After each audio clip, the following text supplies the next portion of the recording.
तो जय श्री राम मेरे सभी राष्ट्रवादी भाइयों और बहनों। ये लीजिए मोटा भाई की एक और धूम धड़ाका थग लाइव वीडियो।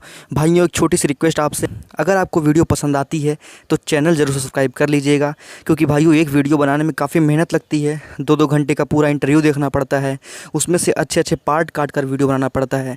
तो दोस्तों चैनल ज़रूर सब्सक्राइब कर लीजिएगा। तो चलिए लेके श्री राम का नाम शुरू करते हैं वीडियो। ये पोस्टर लगाने वाली पार्टी में ही रहेंगे और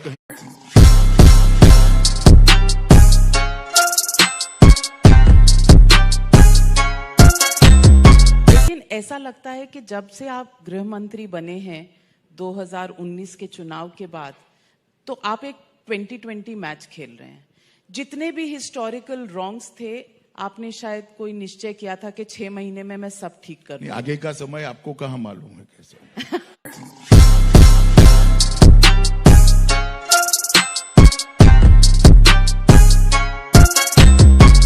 पर अमित शाह जी, ये सब करने के बावजूद अगर कांग्रेस अपने आप को सेक्युलर मेंटेन कर पाती है और आप नहीं कर पाते हैं, तो कहीं ना कहीं कोई ना कोई कम्युनिकेशन गैप तो है। हमें किसी का सर्टिफिकेट नहीं चाहिए नाविका जी।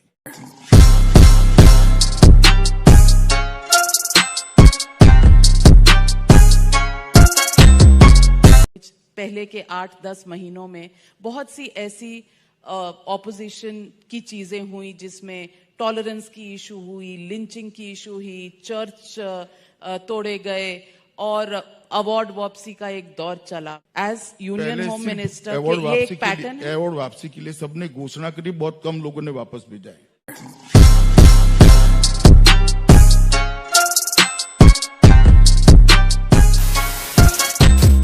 और उसके बाद जामिया के ऊपर जो होता है, गार्गी कॉलेज में कुछ होता है, जेएनयू में कुछ होता है।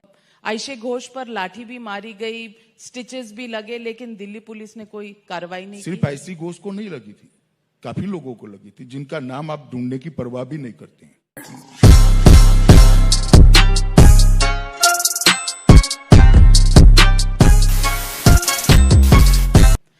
बच्चे उठाकर बच्चों को सिखाया जा रहा है जो हिटलर की चाल चलेगा, और कई कई वाक्य यहाँ हुए हैं दोनों तरफ से। जिन्ना वाली आजादी चाहिए, जिन्ना वाली आजादी, और दफन कर देंगे हिंदुओं को। और शर्जील इमाम की बात है, जिन्होंने कहा कि 5 लाख लोग अगर आ जाएं तो चिकन नेक में बंद करके आसाम को काट सकते हैं, और ये मुसलमानों को करना चाहिए। देखिए, किसी ने भी इस प्रकार के एक्सट्रीम स्टेटमेंट आइदर और साइड से नहीं करने चाहिए। वो देश के लिए और देश के भविष्य के लिए ठीक नहीं होते। जहां तक शर्जील इमाम का सवाल है, उन्होंने असम बंद करने की बात करी थी, हमने उनको अभी बंद कर जेल में रखा है।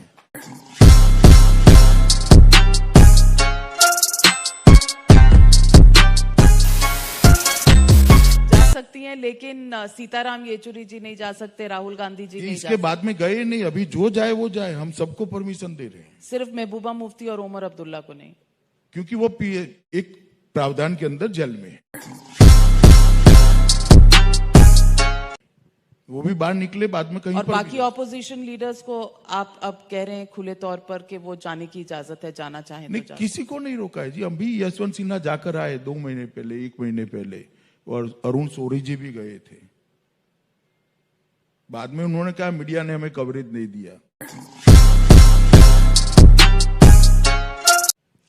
एक जो एनआरसी पे आपने कहा कोई चर्चा नहीं हुई, तो एक ट्वीट था जो नवंबर 2019 में बीजेपी के हैंडल से आया, जिसमें लिखा था, we will ensure implementation of NRC in the entire country, we will remove every single infiltrator from the country except Buddhist and Hindus and Sikhs, और आपको टैग किया था। ये ट्वीट बाद में गायब हो गया। नहीं, हटाया है ये मुझे मालूम नहीं, हटाना नहीं चाहिए था। ये हमारा घोषणा पत्र है जो आप पढ़ रही हैं। कश्मीर में आपने एक और वादा किया था, और जो आपके घोषणा पत्र में है, कि कश्मीरी पंडितों को वापस ले जाएगा, उनकी कॉलोनीज बसेंगी, उनके लिए सिक्योरिटी और घरों का प्रावधान होगा। ये सच्चाई कश्मीरी पंडितों के लिए कब होगी? हम तो जरूर वादा पूरा करेंगे, मगर मेरा देश भर के मीडिया से एक आग्रह है कि काल्पनिक भय को आप इतना रिप्रेजेंट करते हो। 4 लाख लोग अपने परिवार, अपनी मातृभूमि छोड़कर अपने ही देश के अंदर निराश्रित हो गए। उनको कभी रिप्रेजेंट करोगे आप? दिखाओगे आप? दिखाना चाहिए या नहीं दिखाना चाहिए? एक काल्पनिक भय को लेकर आप इतना कवरेज करते हो। मुझे कोई आपत्ति नहीं, करिए, क्षीण हमें करना पड़ेगा, हम करने के लिए तैयार हैं, परंतु ये तो घटना हो चुकी है। 5 लाख लोग वहां से भागकर अपनी जान बचाकर आए, हजारों मारे गए, कई महिलाएं अपमानित हुई, अरबों खरबों की संपत्ति छोड़कर भागे हैं, दाने दाने को मोहताज हो गए, आज एक अस्थायी कॉलोनी में रह रहे हैं। इनके लिए कोई आवाज नहीं उठाता, क्योंकि ये सेक्युलरिज्म की व्याख्या में फिट नहीं होता है।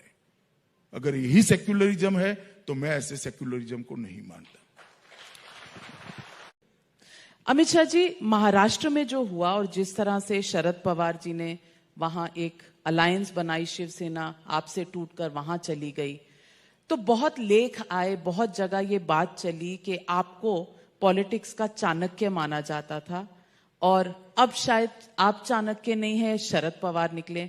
इन लेखों को आप किस तरह लेते हैं? देखिए, तत्कालीन चीजों के आधार पर इस प्रकार के तत्कालीन इमीडिएट नाम बनते हैं, मिटते हैं, और भी बनेंगे और भी मिटेंगे। इतिहास व्यक्ति के मरने के 50 साल के बाद लिखा जाता है कि यह व्यक्ति का देश के लिए योगदान क्या था। इतिहास सबका योगदान करेगा, मगर मैं इतना जरूर कहता हूं कि मैं इतिहास के पन्नों पर आने वाला जितना मेरा योगदान नहीं है। शरद पवार जी बहुत पुराने नेता है और ढेर सारी सरकारें तोड़ी है, फोड़ी है, बनाई है, और ऐसे ढेर सारी चीजें उन्होंने करी भी है। आपको नहीं लगता कि आजकल पॉलिटिकल लेवल पर सचमुच टॉलरेंस कहीं ना कहीं कम हो गई है? नहीं, कहाँ कम हुए वो आप ढूंढते रहे, हमें बहुत। तो दोस्तों, उम्मीद करता हूँ वीडियो को पसंद आई होगी। अगर वीडियो पसंद आई है तो लाइक और सब्सक्राइब करना मत भूलिएगा। आपको ऐसी वीडियो आगे मिलती रहेंगी, मेरा वादा रहा। मिलता हूँ अगली वीडियो में। जय श्री राम।